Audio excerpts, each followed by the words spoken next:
উচ্চ আদালতের নির্দেশে স্থগিত হতে পারে পাবনা 1 ও 2 আসনে নির্বাচন। আপিলের শেষ দিনে ইসিতে সম্ভাব্য প্রার্থীদের ভিড়। নির্বাচন পূর্ব আইন শৃঙ্খলা পরিস্থিতিতে সন্তুষ্ট নয় বিএনপি, ভোটে লেভেল প্লেইং ফিল্ড নিশ্চিতে তৎপর সরকার, জানালেন প্রেস সচিব। জমে উঠতে শুরু করেছে ঢাকা আন্তর্জাতিক বাণিজ্য মেলা। ঘুরে ঘুরে পছন্দের পণ্য কিনছেন ক্রেতারা, দাম নিয়ে মিশ্র প্রতিক্রিয়া। এবং দেশজুড়ে শীতের দাপট, তেঁতুলিয়ায় সর্বনিম্ন তাপমাত্রা, কনকনে ঠান্ডায় বিপর্যস্ত জনজীবন।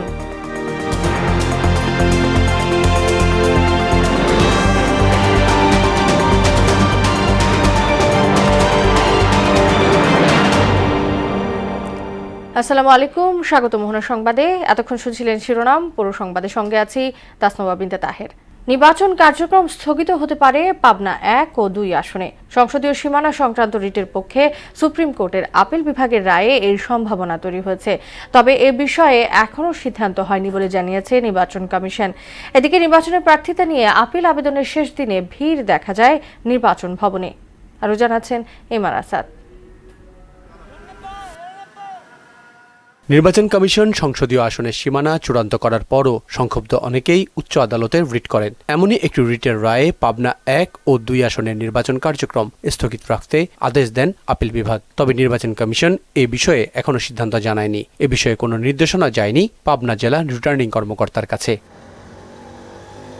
এদিকে আপিলের শেষ দিনে সম্ভাব্য প্রার্থীদের উপস্থিতি ছিল চোখে পড়ার মতো। পক্ষপাতের অভিযোগ থাকলেও নিজেদের ভুলের কথাও স্বীকার করছেন আবেদনকারীরা। আমরা যারা স্বতন্ত্র প্রার্থী হয়েছি, আমাদের প্রত্যেকের বিষয়ে দেখলাম, ম্যাক্সিমাম এখানে আসার পর দেখলাম যে 1% বিষয়টা নিয়ে এসে তারা আমাদেরকে বাতিল করে দিয়েছে। যেই মামলাগুলি আওয়ামী লীগের আমলে হয়েছে এবং আবার এ সরকার যে উড্র করেছে, সেগুলো উল্লেখ করতে হবে, এটা আমাদের ধারণা ছিল না। সেই জন্য আমরা মনে করছি এটা খারিজ হয়ে গেছে, মানে আর উল্লেখ করতে হবে না। ওইটাই রিটার্নিং অফিসার দেখেছেন না, ওগুলো উল্লেখ করতে হবে। সেই জন্য আপনাদের স্থগিত, আপনারা আপিল বিভাগে যে সেখান থেকে ঠিক করে নিয়ে আসেন। তারা যখন প্রত্যেকের বাসায় বাসায় গিয়েছে, বিনা নোটিশে যখন গিয়েছে, তখন তারা পুলিশ দেখে তারা আতঙ্কিত হয়েছে এবং ওই আতঙ্কের ফলশ্রুতিতে তারা বলেছে যে না, আমরা সমর্থন দিইনি। তো এই কারণ দেখিয়ে যে জেলা প্রশাসক ছিল, রিটার্নিং অফিসার, উনি আমার মনোনয়ন বাতিল করেন। ভুল ত্রুটি আমলে নিয়ে ন্যায় বিচার পাওয়ার প্রত্যাশা আবেদনকারীদের। চলতি মাসের 10 তারিখ থেকে শুরু হবে আবেদনের শুনানি। এমআর আসাদ, মোহনা সংবাদ, ঢাকা।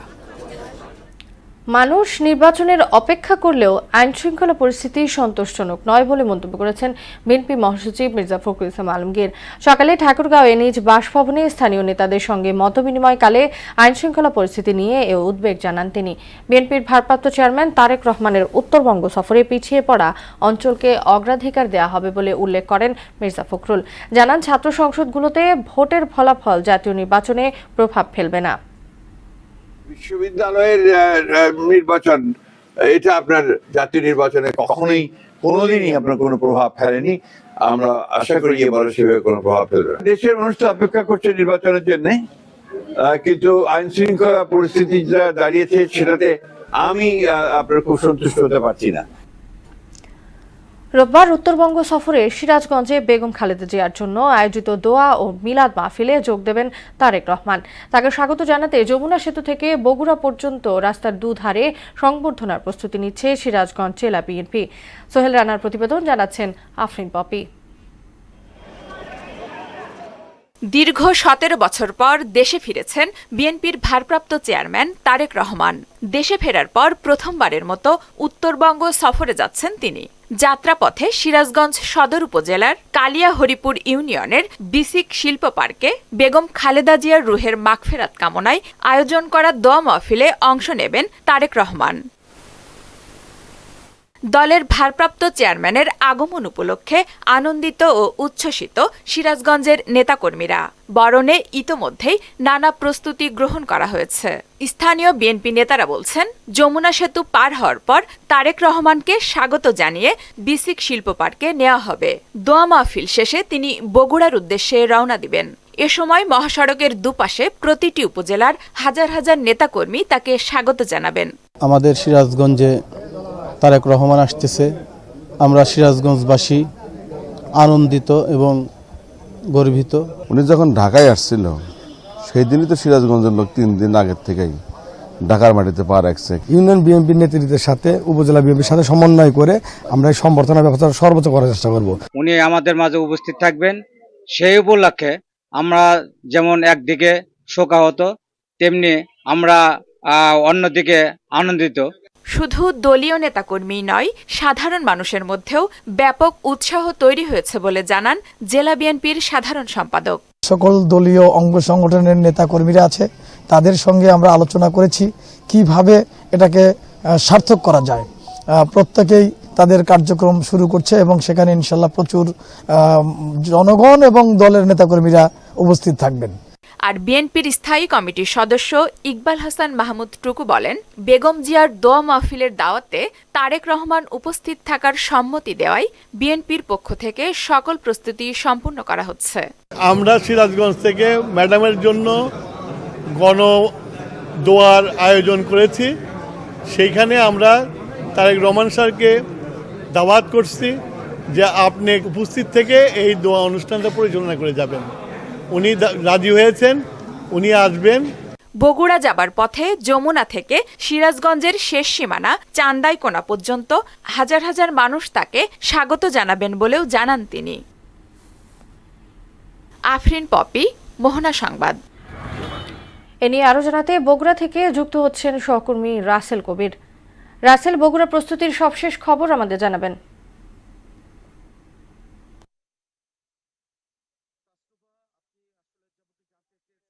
এই মুহূর্তে রয়েছি বগুড়ার কেন্দ্রীয় ঈদগাহ মাঠে আমি রয়েছি। আসলে এইখানেই আমরা জেলা বিএনপি সূত্রে যতটুকু জেনেছি যে 12টার সময় 10টা থেকে 10:30টার মধ্যে বিএনপির ভারপ্রাপ্ত চেয়ারম্যান তারেক রহমান তার মায়ের সাবেক প্রধানমন্ত্রীর রুহের মাগফিরাত কামনায় লাখো মানুষ নিয়ে দোয়ায় অংশগ্রহণ করবেন। আসলে এখানে আমরা দেখছি এই মাঠে প্রস্তুতি নিয়ে বিএনপি নেতৃবৃন্দ সবসময় আসছেন এবং এখানে এই কাজের আসলে তদারকি করছেন। যেমন আমরা দেখতে পাচ্ছি এখন কিন্তু মাঠে এসেছেন জেলা বিএনপি নেতৃবৃন্দ, সাধারণ সম্পাদক এবং জেলা যুব দলের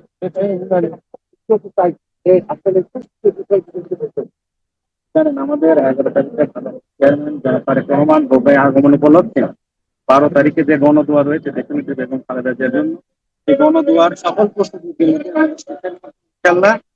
12 তারিখ এই মাঠ সহ বগুড়াবাসী অধীর আগ্রহে বসে রয়েছে মেলাতে অংশগ্রহণ করার জন্য। একটু জানতে চাই আসলে আপনারা আয়োজন করেছেন। এক্সট্রা আয়োজন বলতে আসলে দীর্ঘ 19 বছর পর আমাদের প্রিয় নেতা এই বগুড়ার মাটির সন্তান জনাব তারেক রহমান বগুড়াতে আসছে।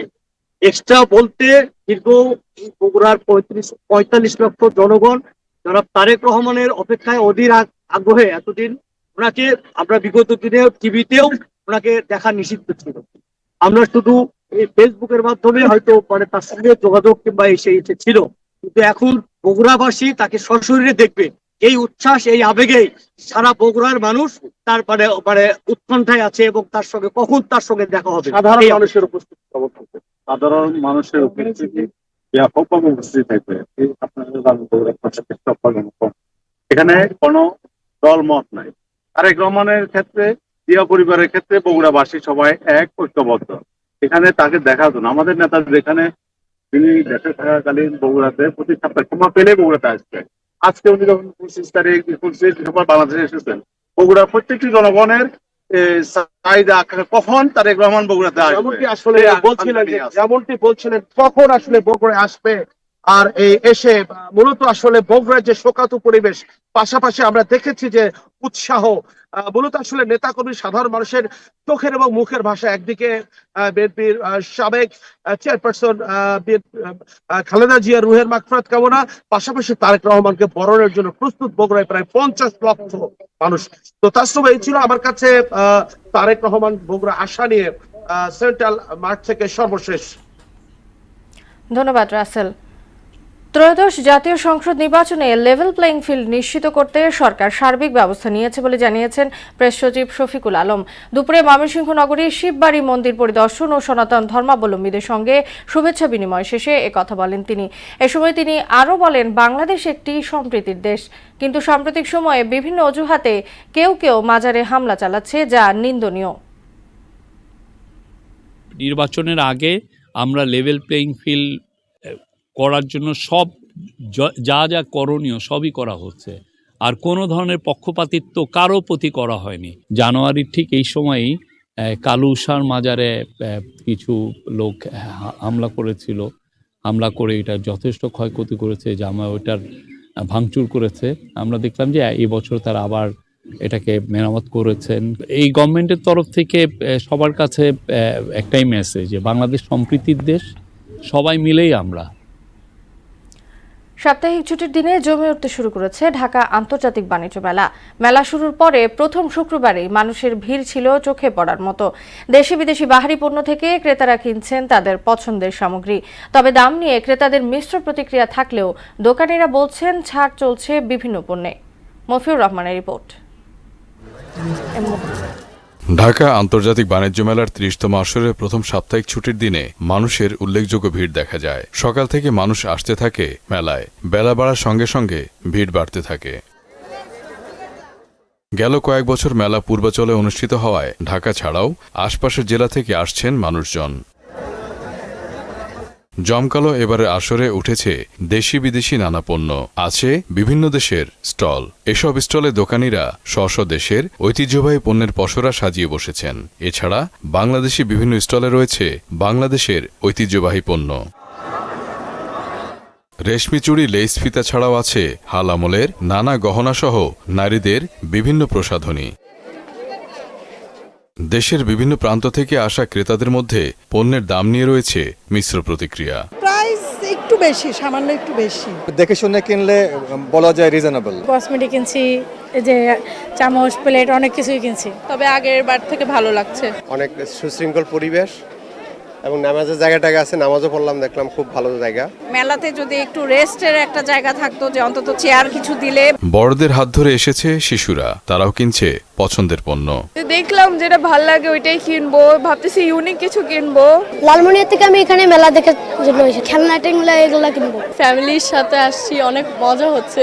মার সঙ্গে, ঠাম্মার সঙ্গে, বড়দার সঙ্গে, বাবার সঙ্গে। বিক্রেতারা বলছেন এবার ভিড় তুলনামূলক বেশি, এজন্য নানা পণ্যে ছাড় দিচ্ছেন তারা। প্রথম শুক্রবার আলহামদুলিল্লাহ খুবই ভালো, আশানুরূপ হচ্ছে। চাচ্ছি আরেকটু ক্রাউড হোক বা আরো কাস্টমার আসুক। আমাদের রিজনেবল প্রাইস, সবগুলো আমাদের একবারে মার্কেট থেকেও, এখানে যেহেতু বাণিজ্য মেলা, আমাদের সবগুলোর মধ্যেই ডিসকাউন্ট চলতেছে। গতবারের থেকে এবার একটু ভালোই বেচাকেনা হচ্ছে, গতবারের তুলনায় এখন প্রচুর কাস্টমার ঢুকতেছে। যেটা জামদানি মার্কেটে পাবেন ৮-১০ হাজার টাকা, ওইটা আমাদের এখানে ৪.৫-৫ হাজার টাকায় পাবেন। মেলা শেষের দিকে এসে আরও জমে উঠবে বলে আশা করছেন বিক্রেতারা। মফিউর রহমান, মোহনা সংবাদ, ঢাকা। রাজধানী সহ দেশের বিভিন্ন অঞ্চলে বেড়েছে শীতের দাপট। ঘন কুয়াশা আর উত্তরের হিমেল হাওয়ায় পঞ্চগড়ে বিপর্যস্ত জনজীবন। ভোরে তেঁতুলিয়ায় চলতি মৌসুমের সর্বনিম্ন তাপমাত্রা রেকর্ড করা হয় ৬.৯ ডিগ্রি সেলসিয়াস। তীব্র শীতে সবচেয়ে বেশি দুর্ভোগে পড়েছেন দিনমজুর, যানবাহন চালক, শিশু ও বয়স্করা। নদীর অববাহিকা ও উত্তরাঞ্চলের বিস্তীর্ণ এলাকায় অনেক জায়গায় সূর্যের দেখা মিলছে দেরিতে। শীতজনিত রোগের প্রকোপও বৃদ্ধি পেয়েছে। এদিকে চলতি মাসে আরও কয়েকটি শৈত্যপ্রবাহের আভাস দিয়েছে আবহাওয়া অফিস। দিনাজপুর থেকে শীত পরিস্থিতি খবর জানাতে আমাদের সঙ্গে যুক্ত হচ্ছেন সহকর্মী সুবল রায়। সুবল, দিনাজপুরের জনজীবনে শীতের প্রভাব কেমন দেখছেন?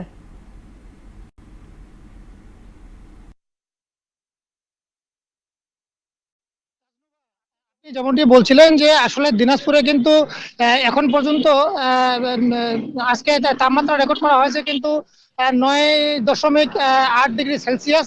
তো আমি আপনাকে যে জানিয়ে রাখি যে কয়েকদিন ধরে কিন্তু এই অঞ্চলে কিন্তু শৈত্যপ্রবাহ বইছে। এই শৈত্যপ্রবাহের কারণে কিন্তু যে ঠান্ডাটি, এই ঠান্ডার মাত্রা কিন্তু বেড়ে গেছে।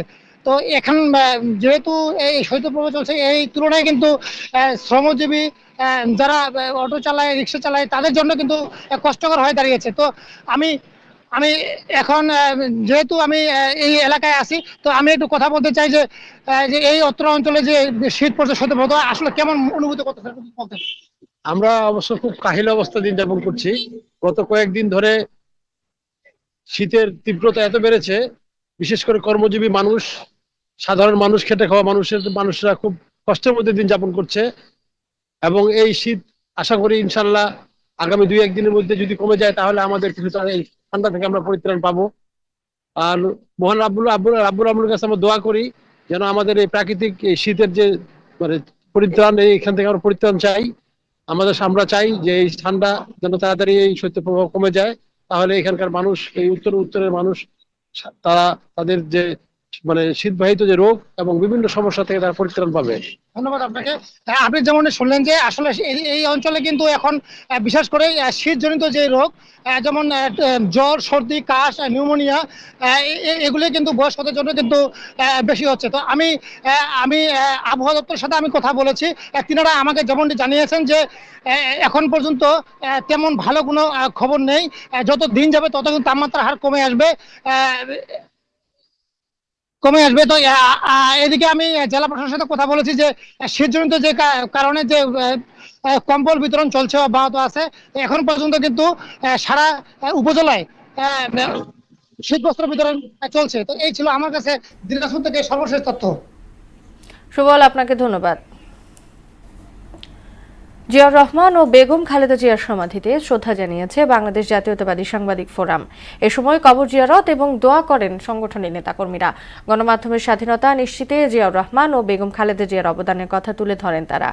এতে উপস্থিত ছিলেন বিএনপির প্রান্তিক জনশক্তি উন্নয়ন বিষয়ক সম্পাদক এম এ মালেক। বেগম জিয়ার অসমাপ্ত কাজ তারেক রহমান সম্পন্ন করবেন বলে আশাবাদ ব্যক্ত করেন তিনি।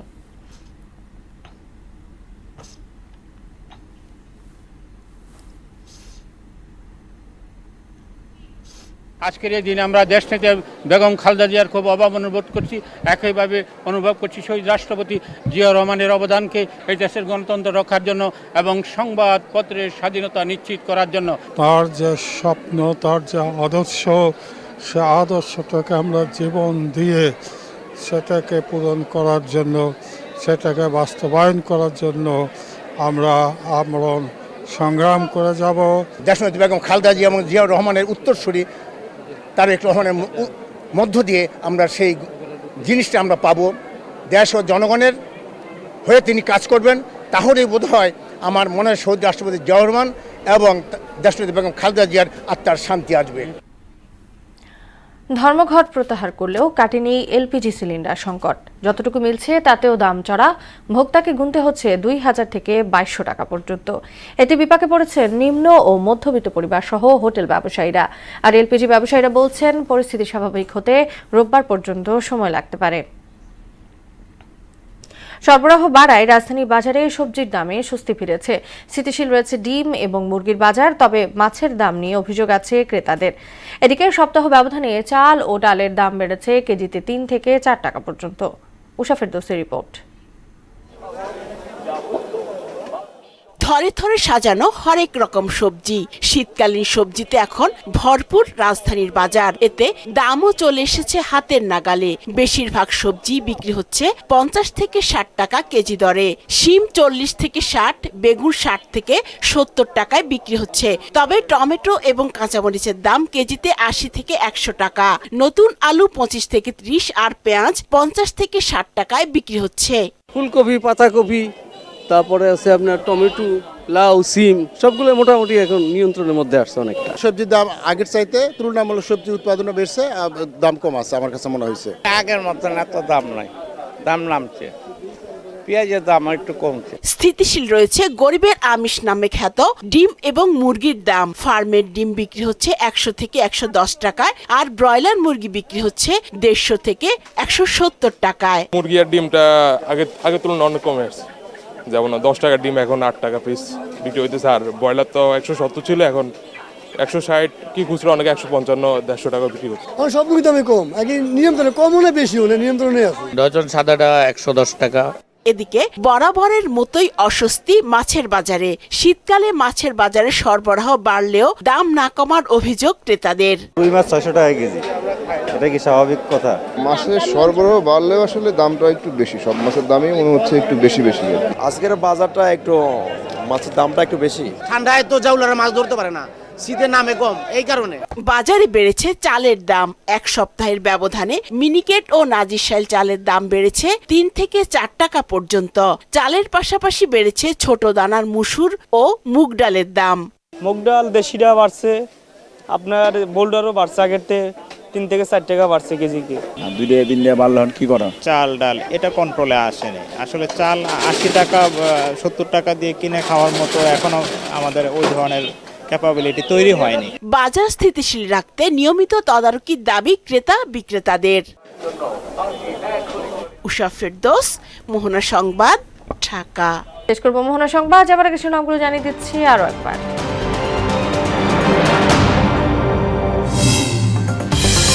উচ্চ আদালতের নির্দেশে স্থগিত হতে পারে পাবনা 1 ও 2 আসনের নির্বাচন। আপিলের শেষ দিনে এসিতে সম্ভাব্য প্রার্থীদের ভিড়।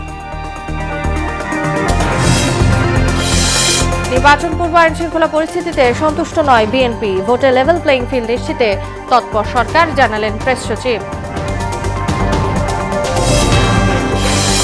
জমে উঠতে শুরু করেছে ঢাকা আন্তর্জাতিক বাণিজ্য মেলা। ঘুরে ঘুরে পছন্দের পণ্য কিনছেন ক্রেতারা। দাম নিয়ে মিশ্র প্রতিক্রিয়া। এবং দেশজুড়ে শীতের দাপট। তেঁতুলিয়ায় সর্বনিম্ন তাপমাত্রা। কনকনে ঠান্ডায় বিপর্যস্ত জনজীবন।